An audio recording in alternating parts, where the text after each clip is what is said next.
Hello everybody, Suzanne Kellner-Zinck from Done Business Hypnosis here to explain a very interesting case that I had several years ago when a mother of a then 15-year-old daughter called looking for help for her daughter. And in this case, it was actually her daughter who asked her to find a hypnotist because she realized that there was something in her subconscious mind that was getting in her way. And I want to tell you that more often than not, when kids, teenagers, and college-age kids call me, it's because they realize that there's something in their subconscious, they would usually call it their unconscious mind, is causing the problem, and they'd like to get to the bottom of it and heal at long last. So the mother had explained to me that her daughter was unwilling to go to school for the past 3 years, and that she had to see a psychologist weekly based on her individual educational plan. And the psychologist was constantly having her do tree drawings. Tree drawings are used to understand what's happening with the imagery that's shown in the drawing representing certain things, and you need to have certain experience and knowledge and training to know how to interpret these tree drawings. In this case, my client had had it. She didn't want to do any more of that, and she wanted to just get some real help. So her mother drove her the hour to my home office at the time, and we did the hypnosis. Now, interestingly enough, while I was on the phone with the mother, I had asked her if she'd be willing to go into trance when I worked with her daughter, and she said, yes, I'll do anything to help my daughter. So I did hypnosis with both of them. And a few very interesting things showed up. The first thing that showed up was the fact that when this client was 6 years old, her father died of brain cancer.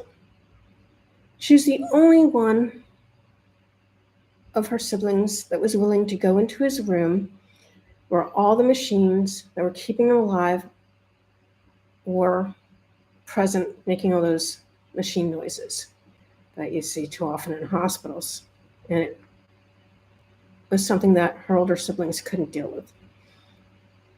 And she was always willing to share or even give her stuffed animals to her father. It was a loving gesture that he really appreciated, according to the mother.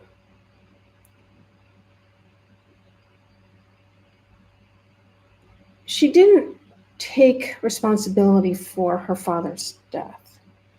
It was more the trauma involved in what happened as he was dying in their home that was the problem for her. And for whatever reason, it reinvigorated itself several years later, where she was not willing to go to school.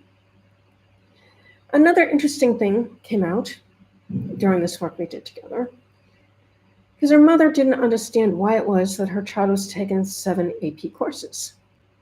It seemed a bit much.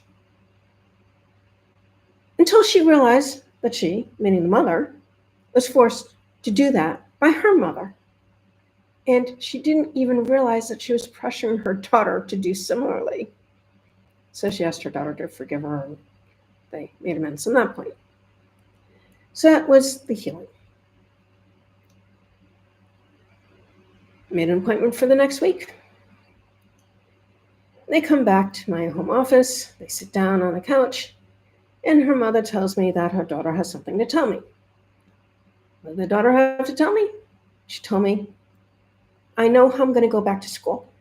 I have a plan. I said, great, what's your plan? She said, I'm going to go for my first class on Monday, my first and second class on Tuesday, first, second, and third on Wednesday, until I'm doing all my classes, and then I can go back to school on a regular basis. I said, you know what? That sounds like an awesome plan.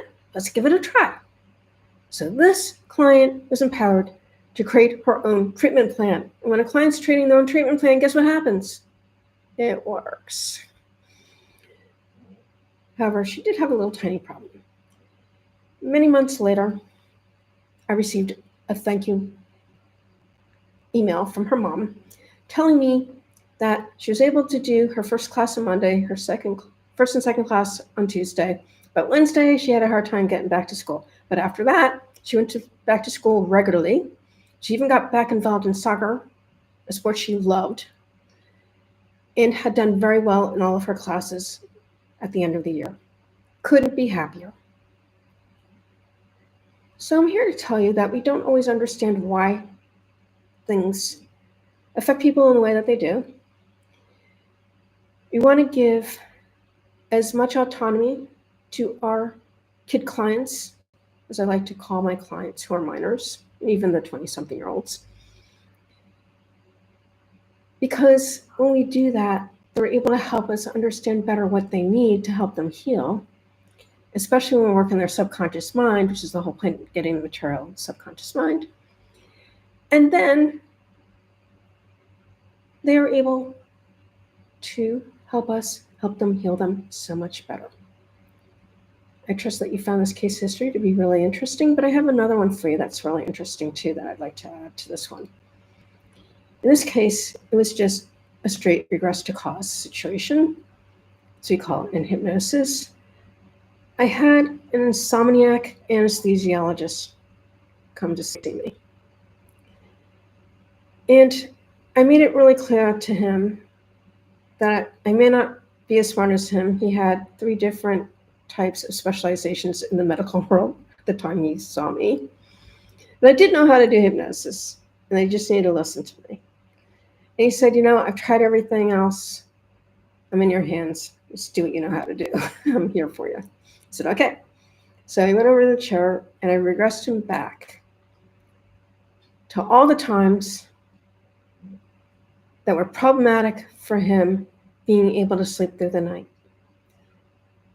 And what it came down to, for the past 30 years, because he'd been trying to get this fixed for 30 years, was all those residencies that he had done when he was awakened in the middle of the night. His body didn't feel safe sleeping through the night because it was always awakened. So I helped him to desensitize all of those situations. And when he came in the next week, he said every night was fine except for one, and he wanted me to make a recording for him. So I made a recording for him, and he was fine. That was after 30 years of trying to figure out how to get help with his inability to sleep. Well, I trust you found these 2 case histories pretty interesting. And as always, I thank you for spending your time with me. Till next time. Bye-bye.